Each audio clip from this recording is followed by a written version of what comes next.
예, 오늘은 예레미야 29장에 와 있습니다. 예레미야서 29장. 지난번 27장과 28장에서는 멍에와 관련된 말씀 우리가 살펴보았죠. 멍에에 대해서 살펴봤고요. 예, 오늘은 하나님께서 명하신 대로 순종해서 바벨론으로 포로로 끌려간 사람들, 거기에 가서 70년 동안 잘 있다가 오라고 하나님이 말씀하셨죠. 그래서 하나님 말씀에 순종해서 끌려간 사람들에게 하나님께서 이제 소위 말하면 예레미야를 통해서 서신, 편지를 보내시는 거예요. 그들에 대해서, 하나님께 순종한 사람들에 대해서, 그리고 그들에 대해서 또 약속도 해주시고요.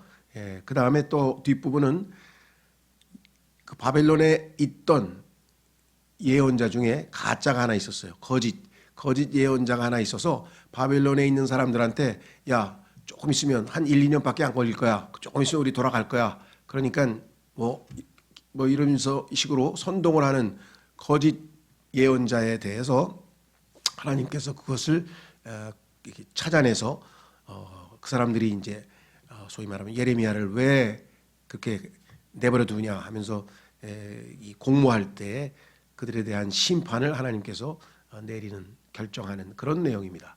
그래서 오늘은 서신과 일종의 서신서 비슷한 내용이 들어가 있네요. 자, 그러면 한번 본문으로 가보도록 하겠습니다. 예레미야서 29장입니다.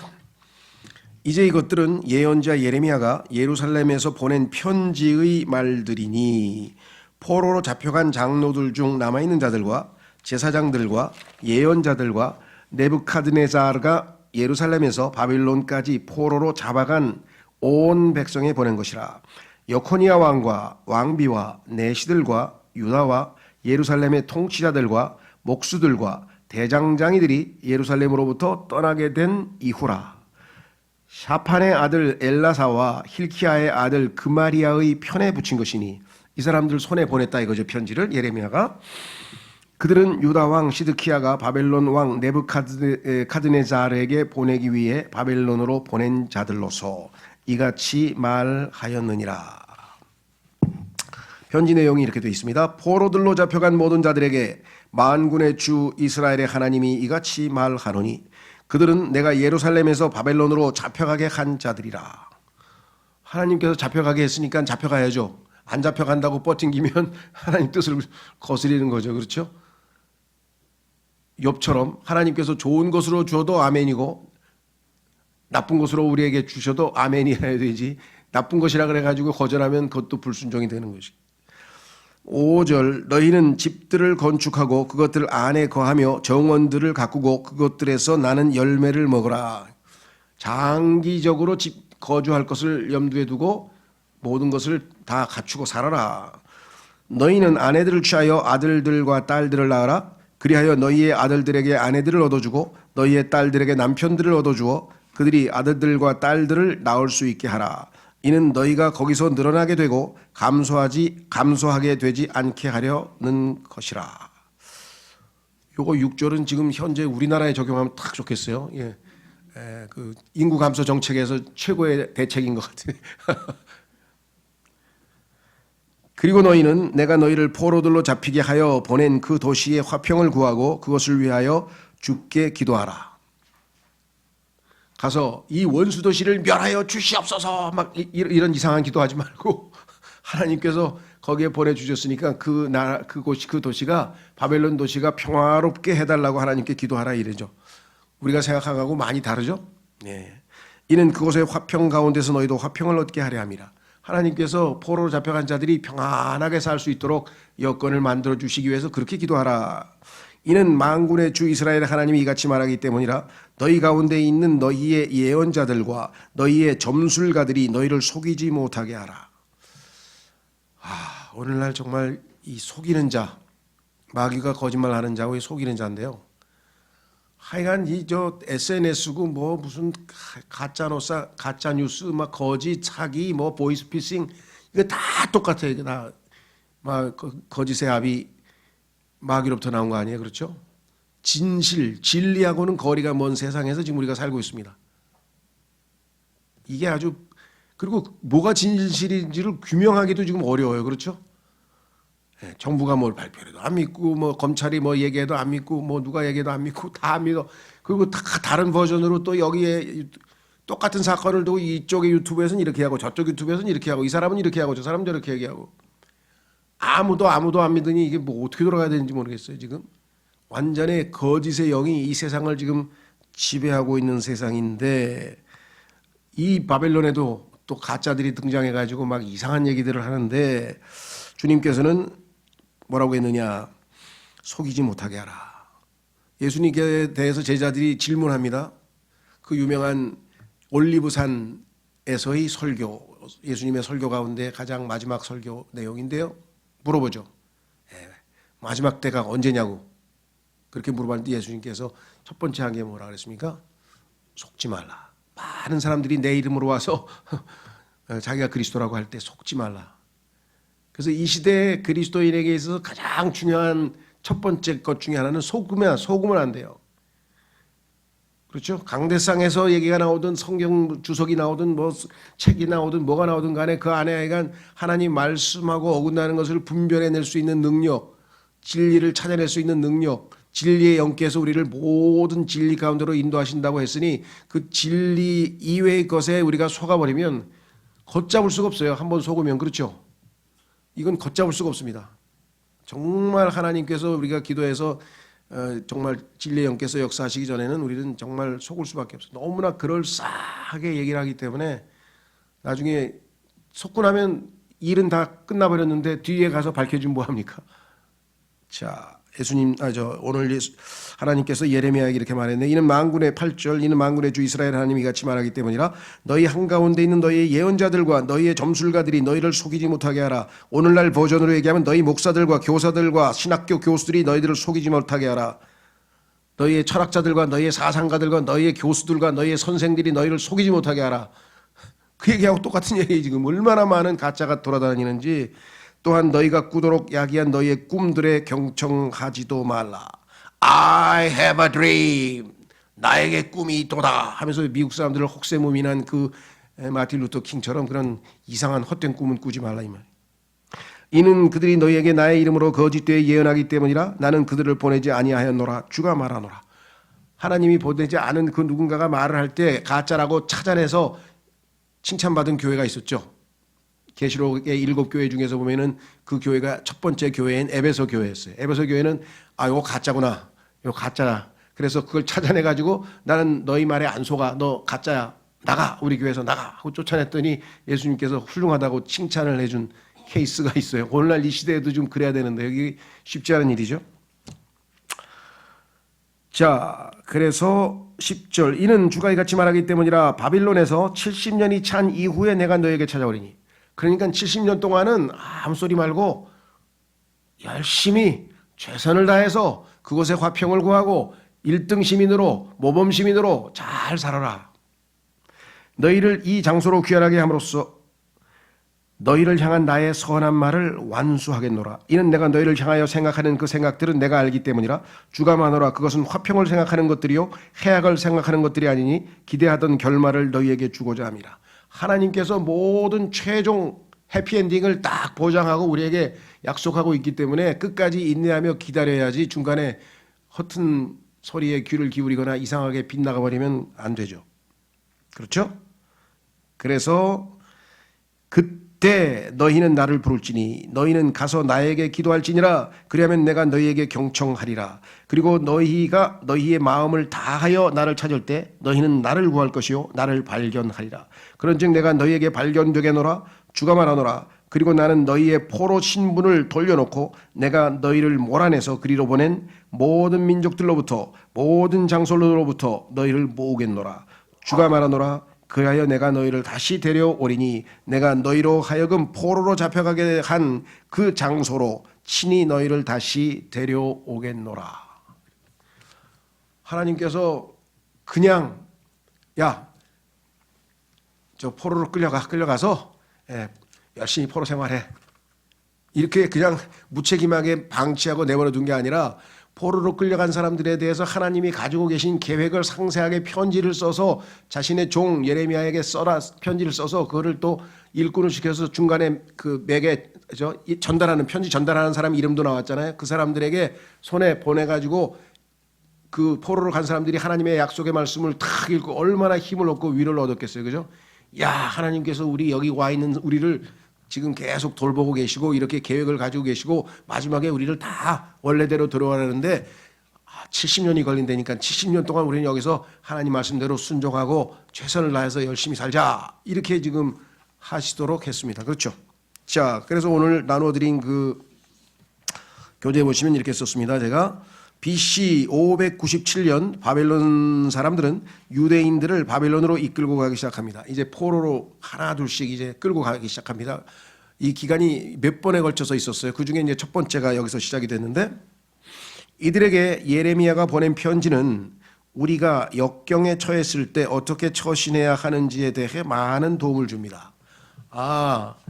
우리가 어려움에 처했을 때 이 사람들 지금 포로로 끌려가서 지금 남의 나라에서 일종의 종살이 비슷하게 하는 거니까 얼마나 힘들겠어요. 그렇죠? 그러니까 우리가 어려운 처지에 놓였을 때 역경에 처했을 때 하나님께서 주시는 방책이 무엇인지를 우리도 한번 우리 삶에 적용해 볼 수가 있겠다. 이런 말이죠. 첫 번째, 그리스도인의 제일 약점은 문제가 닥치거나 어려움이 닥치거나 괴로움이 오면은 무조건 제거해달라는 게 없애달라는 거야. 그냥 그 문제를 해결해달라는 게 빨리 없애달라는 거야. 근데 하나님께서는 그렇게 안 하고 그것이 얼마간의 유익이 되기 때문에 필요한 만큼 견뎌내고 나서 그렇죠. 그 다음에 하나님께서 해결을 할 텐데 우리가 막 조급하게 시기를 앞당겨서 막 당장 어떻게 해결해달라고 그냥 막 어린애 떼 쓰듯이 그렇게 기도해서는 안 됩니다. 간절히 기도하고 정말 하나님께 갈망하는 마음으로 기도하는 것은 좋지만 하나님의 뜻에 따라 기도해야죠. 예수님께서 마지막 기도가 뭐였습니까? 예수님도 지금 당장 괴로웠어요. 그렇죠? 십자가에 달리셔야 되죠. 예. 그 다음에 죄인으로서 하나님 앞에 서야 되겠죠. 모독을 당해야 되겠죠. 그 모든 것들을 아시면서도 마지막에 뭐라고 말씀하셨어요? 네, 내 뜻대로 마옵시고 아버지의 뜻대로 하옵소서. 그래서 십자가를 기꺼이 지셨잖아요. 자, 그래서 첫 번째 그 상황을 받아들일 것. 이거는 하나님께서 나를 위해서 허락하신 상황이다. 이거에 대한 확고한 믿음이 있어야 돼요. 그래야 견뎌내지 의심하기 시작하거나 너무 괴롭습니다. 이거부터 빨리 좀 없애주세요. 뭐 당장 없애주세요. 이렇게 해서 얼마 있다가 안 없어졌다고 기도 응답 못 받았다고 하나님이 계신가 안 계신가 하고 이스라엘 백성처럼 의심하기 시작하면 이건 신앙에 있어서는 이제 더 이상 갈 곳이 없는 거죠. 최대한 정상적으로 살아가며 이 세상에서 계속 살 것처럼 사는 거예요. 불평하지 말고 불편들을 견디어, 이게 중요한 거예요. 불편들을 견디어내십시오. 다른 사람들에게 복이 되시고 다른 사람이 나 때문에 행복해져야 돼. 나 때문에 불행해지는 사람이 있어서는 안 된다는 거예요. 복의 근원이 돼야지. 그렇죠. 저주의 근원이 되면 되겠어요. 나 때문에 그 사람이 잘못되면 되겠습니까? 자, 복이 되시고 문제를 일으키는 대신 화평을 구하십시오. 내가 가는 곳마다 트러블이 생기면 안 되겠죠. 내가 가는 곳마다 사람들이 화해하고 평안이 되는, 그래서 화평을 위해서 기도하라 그랬잖아요. 주님께서 그 도시에, 네가 살고 있는 그 도시의 화평을 위해서 기도하라고 하나님께서 응답하시는 이유는 뭐예요? 너희가 화평케 살게 하기 위해서, 우리가 화평케 살게 하기 위해서, 우리가 사는 도시를 위해서 화평케 해달라고 하나님께 기도해달라고 그러죠. 그리고 우리 지금 밤낮 기도하잖아요. 그죠? 국가의 위정자들을 위해서 그들이 올바른 판단을 하고 의롭게 판단하고 하나님이 주시는 지혜로 통치하셔서 이 사회가 안정되고 평안해서 우리 그리스도인들이 정직하고 평화롭게 그렇게 열심히 신앙생활하는데 지장이 없도록 해 주십시오. 밤낮 기도하라고 하신 대로 디모데전서 2장 말씀에 근거해서 기도하는 이유가 있잖아요. 그죠? 나는 확실하게 응답을 받고 있다고 생각해요. 그렇죠? 지금 전 세계에서 막 부글부글 끓고 있는데, 전 세계가 난리법석인데 그래도 우리나라는 그나마 지금 화평한 나라예요.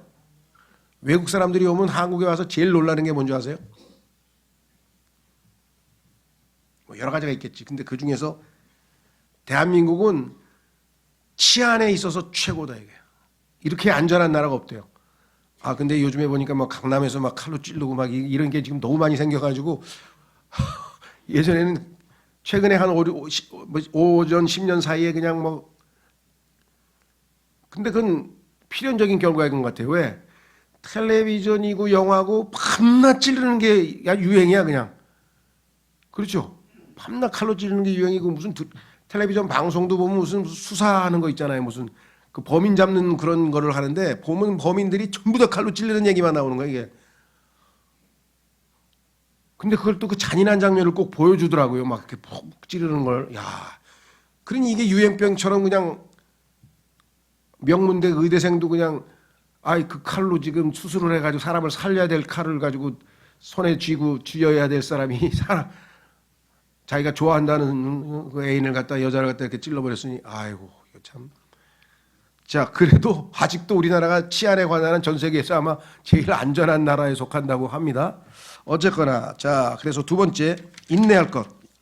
하나님께서는 이미 모든 것을 세팅해 놓으셨고 하나님의 계획이 지금 플랜이 딱 짜 있어요. 그러니까 하나님이 우리가 원한다고 막 하나님의 계획을 마음대로 바꾸시진 않아요. 그래서 그분의 계획은 결코 실패하지 않습니다. 하나님은 계획대로 움직이고 계십니다. 얼마나 길고 고통이 얼마나 많은 상황, 얼마나 많은 어려움이 있는지는 주님만 알고 계세요. 그러니까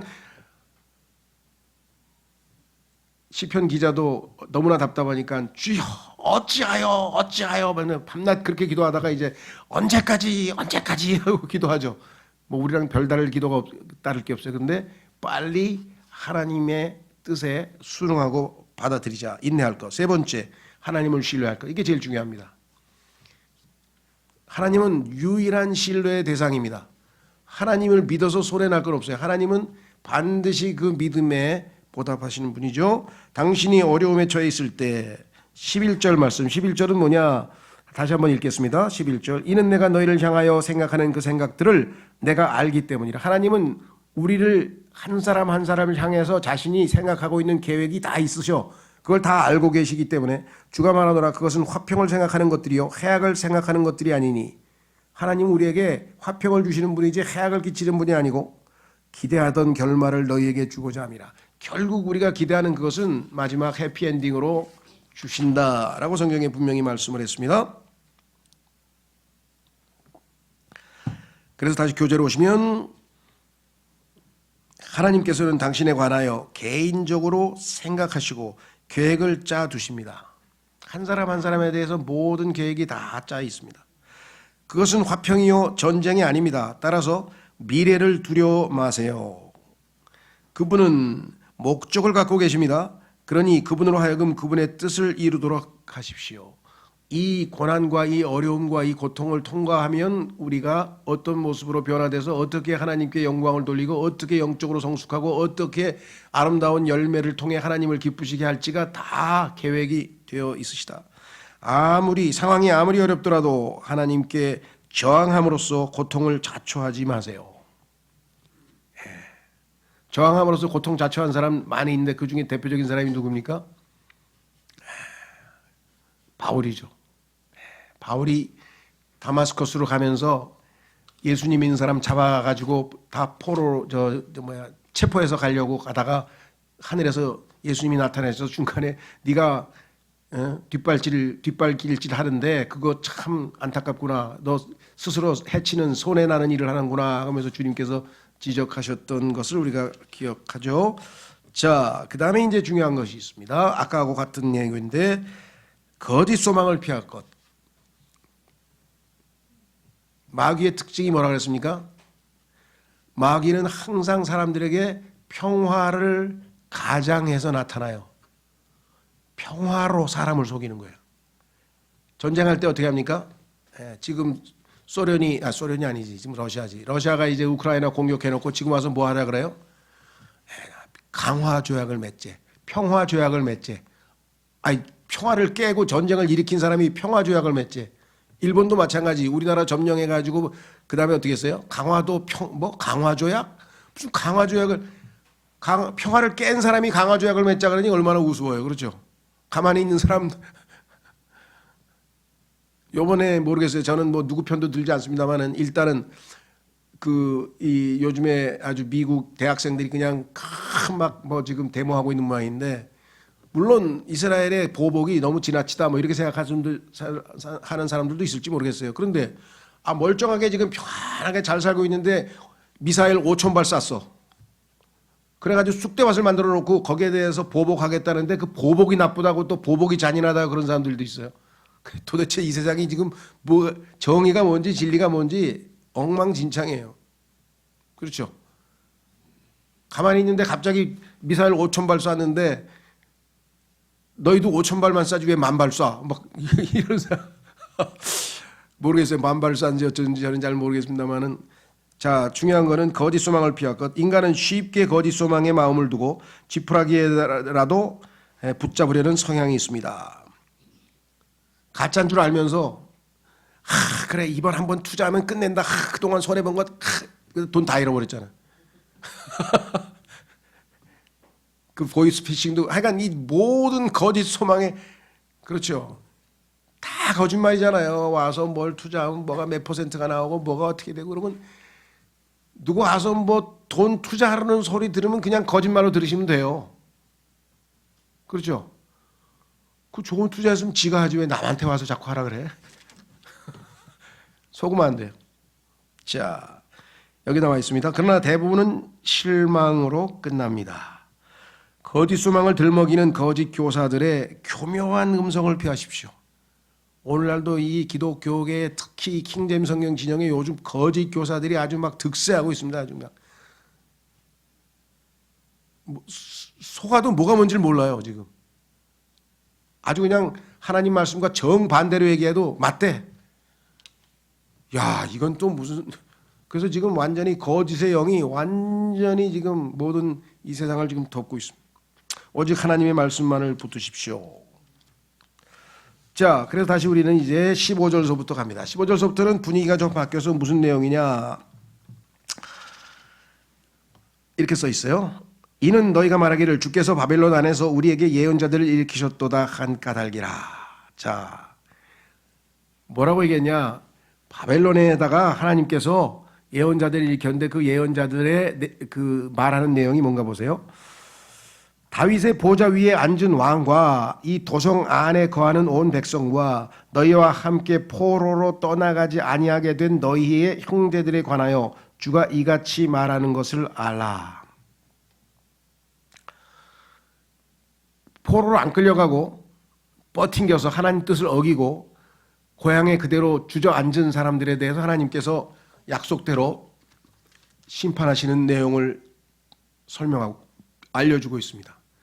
하나님 말씀은 엄위한 말씀이기 때문에 하신 대로 그대로 이루어진다는 거죠. 17절 만군의 주가 이같이 말하노라. 보라 내가 그들 위에 칼과 기근과 역병을 보내겠으니 그들을 하찮은 무화과들처럼 만들겠으니 그것들은 너무 악질이어서 섭취될 수 없는 것들이라. 그리고 내가 칼과 기근과 역병으로 그들을 박해하겠으니 땅의 모든 왕국들로 옮겨지도록 그들을 넘겨서 내가 그들을 그리로 몰아낸 모든 민족들 사이에서 저주와 경악거리와 씩씩대는 야유거리와 치욕이 되게 하겠노라. 내가 그렇게 바벨론으로 가라고 거기서 내가 70년 동안 잘 보호하고 잘 있게 하겠다고 그렇게 말을 했는데 내 말 안 듣고 거짓 선지자 거짓 예언자 말 듣고 안 간 자들에 대해서 내가 너에게 한 그대로 행해 주겠다. 19절 이는 그들이 나의 말들에 경청하지 아니한 까닭이라. 주가 말하노라. 그 말들은 내가 일찍 일어나서 보낸 자들인 나의 종들 곧 예언자들을 통하여 그들에게 보낸 것들이라. 그러나 너희는 경청하려 하지 아니하였도다. 주가 말하노라. 여러 예언자들을 보내서 계속해서 몇 번씩 말을 했는데도 끝까지 안 듣고 독립운동하다가 안 갔어요. 안 가다가 하나님께서 하나님 약속대로 이들에게 심판을 내리시겠다. 이렇게 지금 말씀을 하셨네요. 그러므로 내가 예루살렘에서 바벨론으로 보낸 포로에 속한 너희 모두요 너희는 주의 말씀을 들으라. 자, 이거는 이제 포로로 간 사람들이죠. 저쪽에 하나님 뜻대로 순종해서 간 사람들에게 뭐라고 얘기하나 보세요. 나의 이름으로 너희에게 거짓말을 예언하는 콜라야의 아들 아합과 마세야의 아들 시드키야에 관하여 만군의 주 이스라엘 하나님이 이같이 말하노라. 하나님의 말씀에 순종해서 포로로 간 사람들을 또 속이려고 거기에서 거짓 예언자가 발흥을 하고 있는데 그 중에 두 사람의 이름을 하나님께서 여기다가 거명했어요. 이 사람들은 꼭 한번 만나보려고 제가. 만날까 모르겠는데 나는 위로 가고 이 사람들은 딴 데로 가는 것 같아서 궁금하잖아요. 그죠? 자, 뭐라 그랬나 보세요. 보라, 내가 그들을 바벨론 왕 네부카드네자르의 손안에 넘기겠노라. 그리하면 그가 너희의 눈앞에서 그들을 살해하리라. 그리고 바벨론에 있는 유다 출신의 모든 포로에 의하여 저주가 되리니 주가 너를 바벨론 왕이 불 속에서 구워버렸어. 이들을 시드키야와 야합처럼 만드시기를 바라노라 하고 말하리라. 너무나 아주 끔찍한 샘플을 갖다가 탁 한번 본을 보여가지고 소위 말하면 본때를 보여서 사람들이 저주받을 때마다 얼마 전에 구워진 자, 불에 구워버린 그 자들처럼 되리라고 저주를 할 때 그런 표현을 속담화해서 격언화해서 사용한다. 자,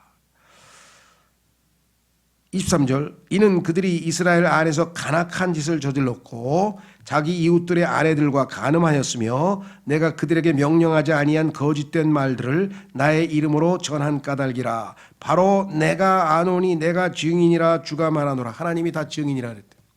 묘한 거는요,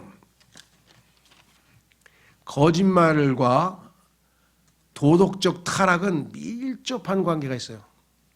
거짓말하는 사람들은 다 도덕적 타락을 해요. 성경에 보면 무신론자, 하나님이 없다 하는 그게 제일 큰 거짓말이죠. 그렇죠? 그 거짓말하는 사람은 어떤 행동을 하는가 한번 보겠습니다. 시편 14편 시편 14편 하고요. 시편 53편은 내용이 똑같아요. 하나님께서 너무나 중요한 내용이어서 반복해서 2번 쓰셨나 봐요. 시편 14편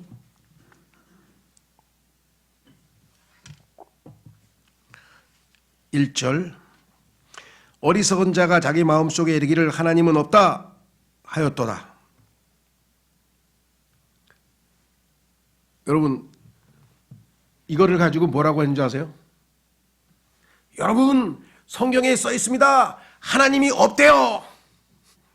그러니까 써 있긴 써 있네. 하나님은 없다. 그렇게 사람을 속이는 거예요. 성경에 써 있잖아요. 여기 하나님이 없다고. 그런데 그 앞부분 안 읽었어. 어리석은 자가 마음속에 말하기를 하나님이 없다 하였도다. 그런데 앞뒤 잘라버리고 안에 있는 하나님이 없다는 내용만 딱 따가지고 요게 성경에서 인용한 겁니다. 성경에 써 있어요. 하나님은 없다. 하나님은 없다. 요렇게 사람들을 속여도 사람들이 다 속아 넘어가더라 이거죠. 그만큼 어리석은 시대에 우리가 지금 살고 있어요. 그들은 변질되었고 그들은 가증한 행위들을 행하였으며 선을 행하는 자가 아무도 없도다. 이들의 특징은 도덕적으로 타락한 자리라는 것이에요. 그렇죠? 자, 그래서 다시 돌아옵니다. 교재로 돌아오시면 24절에 보니까 이번에 내용은 뭐냐면요. 어떤 자가 편지를 써가지고 예레미야를 모함하는 내용을 담아놨어요. 그래서 그 편지를 보내와서 이제 읽어주는 거예요. 이런 내용으로 거짓 속임수로 사람을 속이기 위해서 편지를 썼는데 여기에 대해서 이런 편지를 쓴 사람을 하나님께서 어떻게 처리할 것인가 그 얘기가 나와요. 참 오늘은 편지 얘기만 자꾸만 나오네. 그죠? 자, 24절 보시면 너는 또한 느헬람족 세마야에게도 이같이 일러 말할지니라. 이 여자가 아주 사악한 자인데 만군의 주 이스라엘 하나님이 같이 일러 말하노니 이는 내가 너의 이름으로 예루살렘에 있는 온 백성과 제사장 마아세야의 아들 스바냐와 모든 제사장에게 편지들을 보내며 이같이 말하였기 때문이라. 그러니까 느헬람족 세마야라는 자가 당시에 있는 종교 지도자들에게 가짜 편지를 써가지고 또 속이려 든 거예요. 뭐라고 했나 보세요. 내용이 써 있네요. 26절 주께서 이 사람들도 다 주님을 언급하고 하나님 언급하고 막 그 얘기하는데 실은 아니죠. 주께서 제사장 여호야다 대신에 너를 제사장으로 삼으신 것은 너희가 주의 집안에서 관원들이 되게 함이라. 너희들을 이렇게 높이려고 관원이 되게 하려고 하나님이 다른 사람 대신 너를 제사장으로 삼은 거 아니냐? 네가 해야 될 역할이 뭐냐? 이는 미쳐서 스스로 예언자 행세를 하는 각 인으로 인함이니. 지금 자기가 예언자라고 미쳐 날뛰는 사람들이 있는데 너로 하여금 그를 감옥에 넣고 착고들로 채우게 하려 함이라. 하나님께서 너를 임명하셨으니 네가 국가 권력을 공권력을 사용해서 이들을 다 쇠고랑을 채워서 다 감옥에 집어넣어라. 그 중에 대표적인 게 누구예요? 예레미야다. 요 예레미야 요놈을 좀 잡아가지고 그냥 쇠고랑을 채워야 된다. 그렇게 지금 해야 돼. 27절. 그러므로 이제 어찌하여 너는 너에게 스스로 예언자 노릇하는 아나돗의 예레미야를 책망하지 아니하였느냐. 예레미야를 왜 냅두냐 이거예요 지금. 그래가지고 이 사람이 자꾸만 바벨론에 있는 포로한테 뭐 하나님이 말씀하시노라 하면서 막 하나님 말씀을 전파하게 하고 막 편지 보내게 하고 이런 놈을 왜 감옥에 안 가두고 놔뒀느냐 하면서 지금 예레미야를 감옥에 가두기 위해서 마귀가 온갖 전략을 짜는 거죠. 교활하잖아요. 그렇죠? 교활하니까 그냥 가만히 있질 않아요. 여러분들 혹시 그 스크루테이프스 레터라 그래가지고 소위 말하면 마귀인데요. 마귀가 자기 조카에게 어떻게 하면은 크리스찬들을 무너뜨리게 할 것인지 그 전략을 가르쳐주는 그런 편지가 하나 있어요. C.S. 루이스라고 하는 세계적인 베스트셀러인데 그거 보면 마귀가 이렇게 교활한 자구나 한번 읽어보면 아주 재밌게 써있는 내용이 있는데 자 뭐라고 했나 보세요. 28절. 이는 이러한 이유에서 그가 바벨론에 있는 우리에게 사람을 보내어서 말하기를. 그는 예레미야입니다. 예레미야가 이런 짓거리를 했는데 왜 냅둬? 빨리 잡아가도 감옥에 집어넣어. 이 포로 생활은 길도다. 그렇죠. 70년이니까 길다고 얘기했죠. 너희는 집들을 건축하고 그것들 안에 거하라. 그리고 정원들을 가꾸고 그것들에서 나는 열매를 먹으라 하기 때문이라. 예레미야가 요렇게 지금 거짓말을 해야 돼서 바벨론에 가 있는 우리 백성들이 1년 아니면 빨리 돌아오라고 지금 하나님이 역사하고 계신데 이 예레미야가 이렇게 사람들 갖다가 미혹시키고 있는데 왜 이 가짜 예언자를 안 붙잡냐. 그러니까 정말 정신을 차리고 깨어 기도하기 전에는 뭐가 뭔지 뭐가 진리인지 알 수가 없어요. 지금 막 혼돈의 시대에 지금 살고 있어요. 그렇죠? 자, 그래서 이에 제사장 스바냐가 이 편지를 예언자 예레미야의 귀에 읽어 주었더라. 이봐, 나 지금 이런 편지를 받았어. 잘 들어봐 하고 읽어줬어. 근데 예레미야가 딱 듣고 뭐라 그랬을까요? 기가 막히잖아요. 야, 마귀가 또 준동하는구나. 근데 하나님도 가만히 계신가요? 안 계세요. 하나님도 대비책을 말씀해 주셨어요. 뭐라고 했냐? 30절. 그때 주의 말씀이 예레미야에게 임하여 이같이 말씀하셨느니라. 포로에 속한 모든 자들에게 사람을 보내며 이같이 말하라. 자, 주가 느헬람족 세마야에 관하여 이같이 말하노라. 이 세마야가 지금 거짓 편지를 쓴 사람이잖아요. 세마야가 너희에게 예언하였으나 나는 그를 보내지 아니하였고. 지금 예레미야에게 협박한 자는 하나님이 보낸 자가 아니야. 그가 너희에게 거짓말을 신뢰하게 한 까닭이라. 그러므로 주가 이같이 말하노라. 그래서 하나님께서 심판하시겠다는 거예요. 뭐라고? 내가 느헬람족 세마야와 그의 씨의 후손 씨의 형벌을 내리노라. 그에게는 이 백성 가운데 거할 사람이 한 명도 없으리라. 우리나라에서는 예전에 조선시대에도 뭐 역도들에게는 뭐라 그랬죠? 삼족을 멸한다 그랬나요? 아주 싹 씨를 말려버렸잖아요. 그 보면 성경적이네. 여기 보니까 하나님께서도 그렇죠. 한 명도 없으리라. 씨에게 형벌을 내려서 또한 내가 나의 백성을 위하여 행하려고 하는 선한 일을 그는 보지 못하리라. 하나님이 행하실 선한 일도 보지 못한 채 멸망당해버리는 악한 자의 운명. 주가 말하노라. 이는 그가 주를 대적하는 반역을 가르친 까닭이라. 자, 베드로 후서를 한번 와보십시오.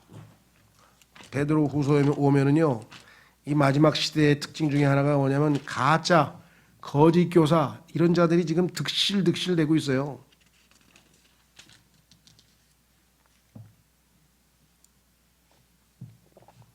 베드로후서 2장 1절.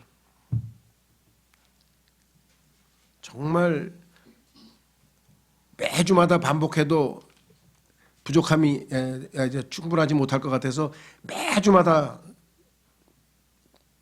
첫 번째 기도가 뭡니까? 정신을 차리고 깨어 기도하자.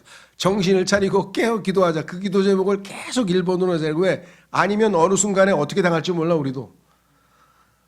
베드로후서 2장 1절 그러나 거짓 예언자들이 백성 가운데도 있었던 것 같이 구약 시대 얘기하는 거예요. 구약 시대에 거짓 예언자들이 백성 가운데 있었잖아요. 실제로 지금 보니까. 그럼 이 시대는 없냐? 있어요.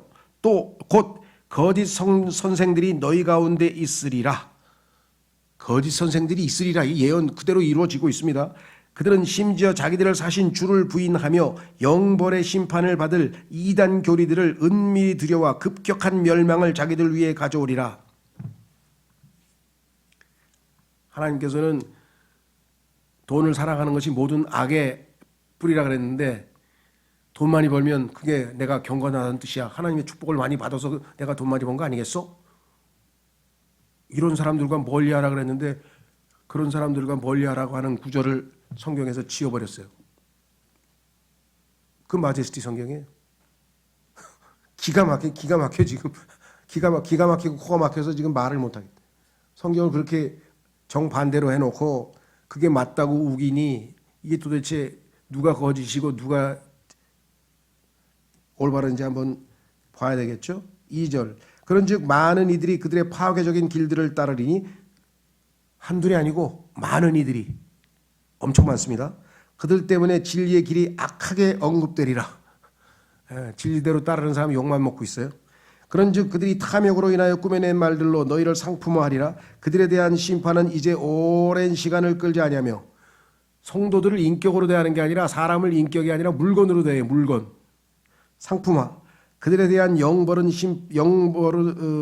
심판은 졸지 아니하느니라. 탐욕으로 인하여 꾸며낸 말들로 너희를 상품화하리라. 숫자가 많이 늘어나면 그냥 좋은 거예요. 빨리 한 명이라도 어디다 끌어들이려고. 물건입니까 사람이? 인격이지. 자, 그래서 정말 무시무시한 시대에 살고 있는데요. 구약이나 신약이나 똑같아요. 구약이나 신약이나 똑같아요. 자, 그래서 우리는 다시 돌아옵니다.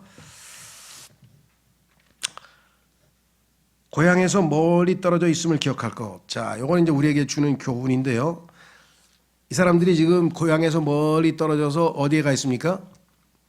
예. 다른 나라에 지금 끌려가 있잖아요. 예. 우리도 지금 본향은 하늘에 있는데, 그렇죠? 본향은 하늘에 있는데 지금 이 땅에서 우리가 타국인이잖아요. 타국인. 외국 사람이잖아요. 우리가 원래 여기 지구 소속이 아니니까, 하늘 소속이니까 타국인에다가 그 다음에 뭐예요? 저 하늘나라를 향해서 우리가 가는 뭐라 그래요 그거를? 순례자. 순례길. 순례길을 떠나는 거죠. 그래서 지금 우리는 신분이 베드로전서에 보니까 타국인이요 순례자라. 자, 이 세상에 살고 있는 하나님의 자녀들은 마치 바벨론의 포로로 잡혀있는 유대인들과 같습니다. 그렇죠. 같은 처지죠. 우리도 지금 이 세상에 마귀가 이 세상의 신이고 이 세상의 통치자고 공중의 권세 잡은 자고, 왜냐하면 우리는 우리의 본향에서 멀리 떨어진 이 세상에서 우리의 생활 방식을 받아들이지 않는 사람들 사이에서 살고 있기 때문입니다. 거룩한 생활 방식, 하나님의 말씀에 따른 생활 방식, 하나님을 경배하는 생활 방식, 진리대로 살려고 하는 생활 방식, 이게 지금 안 통하고 먹히지 않는 그런 가운데에서 우리는 타국인처럼 완전히 지금 딴 나라 사람처럼 살아가고 있습니다. 그 도시의 화평을 구하라는 예레미야 29장 7절 말씀은 이 세상에서 타국인으로 살고 있는 우리에게 좋은 조언이 될 것입니다. 이 땅에서도 우리로 인해서 어디를 가든지 화평이 이루어져야지 다툼이나 이런 것이 일어나서는 안 된다는 거죠. 이에 대해 베드로는 이렇게 말씀합니다. 자, 베드로전서 마지막 2장 11절서부터 3장 19절까지 다 읽지는 않고요. 중간에 우리가 필요한 만큼 읽고 기도하도록 하겠습니다. 자, 베드로전서 2장으로 가면 이 시대의 성도들과 마찬가지로 우리에게도 이 땅에서 타국인으로 살아가고 있으니 이런 식으로 살라 하고 우리의 생활 방식에 대해서, 라이프 스타일에 대해서 이렇게 언급하고 있습니다.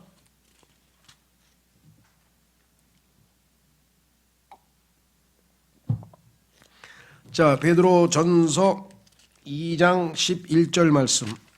베드로전서 2장 11절 말씀.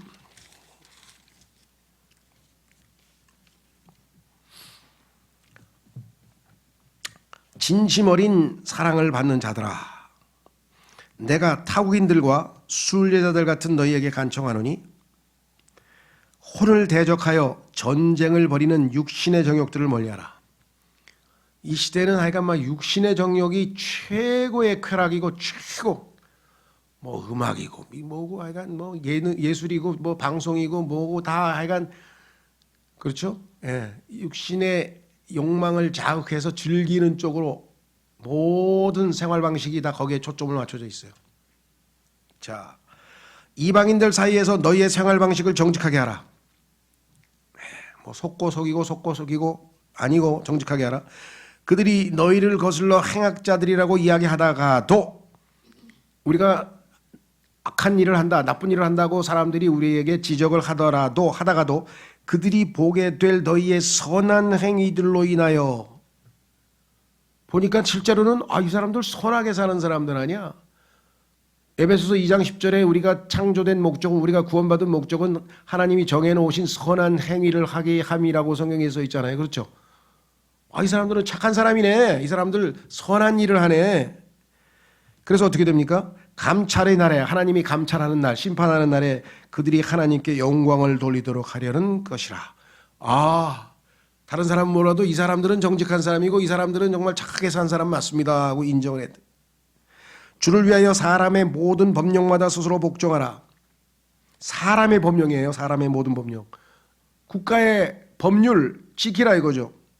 올바른 시민으로 세금 낼 거 내고 다 정직하게 살라 이거죠. 그것이 최고 권위자로서의 왕에게든, 이때 왕은 네로인데요. 네로 왕은 얼마나 독재자입니까? 그래도 거기 순종하라는 거예요. 국가의 권위에. 행악자들의 처벌을 위하여 그리고 바르게 행하는 자들의 찬사를 위하여 그분에 의해 보내심을 받은 자들로서의 지배자들에게든 그리하라. 자, 하나님께서 우리 위에 뭐 경찰을 뒀던 아니면 공무원을 뒀던 장관을 뒀던 아니면 우리를 다스리는 국가의 권리라는 게 권력이 있죠. 권력자 또는 권위자, 그 사람들은 어떤 사람이냐? 행악자들의 처벌을 위해서. 그래도 뭐 경찰이든 검찰이든 뭐 요즘에 욕도 많이 먹는 모양이지만 그 사람들이 수고해가지고 지금 우리나라 그냥 지소하고 감옥하고 꽉 차 있어요 지금. 그 사람들 다 감옥에 안 집어넣고 지금 돌아다니면 어떻게 되겠어요? 활보하고 있으면 지금 우리 못 살아요. 그래도 웬만큼 나쁜 놈들은 다 지금 감옥에다 일단 집어넣는 거야. 이 사람들이 하나님의 일꾼으로 수고해가지고. 성경에 써 있어요. 하나님의 일꾼이라고 로마서 13장에. 목사나 무슨 전도자나 무슨 선교사나 하나님의 일꾼이 아니라 그 사람들도 하나님의 일꾼이지만 하나님의 일꾼이 또 있어요. 여기 있잖아요. 두 번째는 뭐예요? 바르게 행하는 자들의 찬사를 위하여. 올바른 일 하잖아요. 의로운 일 하잖아요. 가다가 막 어떤 사람 위기에 처한 사람 뭐 구출해 준다든가 뭐 어디 빠진 사람 막 건져내 준다든가 막 물에 빠진 사람 건져 그러면 뭐예요? 뭐 LG 의인상 뭐 무슨 의인상 해가지고 막 그 국가에서 상 줘요. 또 사회에서도 그런 사람은 의롭다고 해가지고 막 상 주잖아요. 그죠? 이거 하나님께서 우리 그리스도인 편하라고 다 만들어 놓은 제도예요. 그나마 우리나라도 그런 거 생겨서 다행이죠. 뭐 이렇게 뭘 착하고 하면 뭐 효부상도 주고 아니면 뭐 별의별 상들을 만들어 놓은 이유는 뭐예요? 선한 일을 자꾸만 장려하려고 그러는 거예요. 국가는. 그러죠? 그리고 악한 일을 하면 바로 잡아가지고 감옥에 빨리빨리 보내잖아요. 15절 이는 하나님의 뜻이 그러하기 때문이니 국가 권력에 순종하는 것 하나님의 뜻 너희로 하여금 바르게 행하여 어리석은 사람들의 무지를 잠잠하게 하려 함이라. 어리석은 사람들이 자기의 약삭빠른 행실 같은 걸로 해서 나중에 그렇죠. 정말 우리나라 이 뭡니까? 죄송합니다. 제가 잘 몰라서 그런지도 있는데요. 우리나라만 그런지 다른 나라도 그런지 모르겠는데 뭔 놈의 재판이 이렇게 오래 걸려. 나 같으면 그냥 1시간 안에 끝내는데 명백한 죄잖아요. 그럼 빨리빨리 뭐 그거를 그냥 또 하고 막 3년 5년 하다가 국회의원 4년 동안 다 해먹고 이제 나중에 감옥에 갔는데 감옥에 가면 뭐해. 그동안 할 거 다 했는데 뭐 재판이 왜 이렇게 늦죠? 전도서에 보니까 하나님께서 사람들을 벌을 늦게 주셔가지고 사람들이 뭐 죄 져도 괜찮네 하고 또 죄를 짓는구나 하고 성경에 써 있어요. 참 희한하죠? 자, 그래서 16절 자유로운 자들로서 너희의 자유를 악의 은폐물로 사용하지 말고 다만 하나님의 종들로서 사용하라. 모든 사람들을 존경하라. 형제들을 사랑하라. 하나님을 두려워하라. 왕을 공경하라. 종들아 모든 두려움으로 너희 주인들에게 복종하라. 선하고 온화한 자들에게 뿐만 아니라 까다로운 자들에게도 그리하라. 이는 만일 어떤 사람이 억울하게 순환을 당하고서도 하나님을 향한 양심을 위하여 비통함을 견딘다면 이것은 감사한 일이기 때문이라. 그런즉 만일 너희의 잘못들로 얻어맞을 때 너희가 그것을 인내로 감수한다면 그것이 무슨 영광이 있겠느냐. 자기 잘못 때문에 맞았으면 아무 영광도 없지만 그러나 만일 너희가 바르게 행하였는데, 이게 지금 그리스도인이 이거를 꼭 알고 있어야 돼요. 나는 하나님 뜻에 따라 올바르게 행동했는데 그 일로 고통을 당할 때, 그 일로 칭찬을 받고 축복을 받고 뭐가 잘 돼야 되는데 올바로 행했는데 고통을 당했어. 제일 유명하신 분이 누구예요? 그 예수 그리스도세요. 예수 그리스도 올바로 행했는데 고통을 당하신 대표적인 케이스예요. 너희가 그것을 인내로 감수한다면 이것은 하나님께서 기꺼이 받아들여질 만한 일이라. 예수님도 이렇게 사셨다고 뒤에 나오죠. 이 세상에서는 이런 라이프 스타일로 우리가 살아야 됩니다. 그렇기 때문에 정말 정신을 차리고 깨어 기도하지 않으면, 특히나 이와 같이 위험한 때잖아요. 지금이 마지막 날들이고. 오늘 주신 말씀을 기억하면서 주님, 예레미야 시대에도 정말 하나님께서 허락하신 상황을 있는 그대로 받아들이고 인내하면서 하나님을 신뢰하면서 거짓에 속지 않고 끝까지 승리한 바벨론에서의 포로 생활을 한 우리 앞선 선배들처럼 이 땅에서 우리도 정말 악한 교사들과 악한 거짓을 일삼는 자들이 들끓는 이 세상에서 오직 진리를 푯대로 해서 진리를 따라 주님을 따르는 사람들이 되게 해주십시오. 우리를 안전하게 지켜보하시고 우리가 믿음으로 담대하게 살게 해주십시오. 오늘 말씀을 근거로 해서 기도하겠습니다.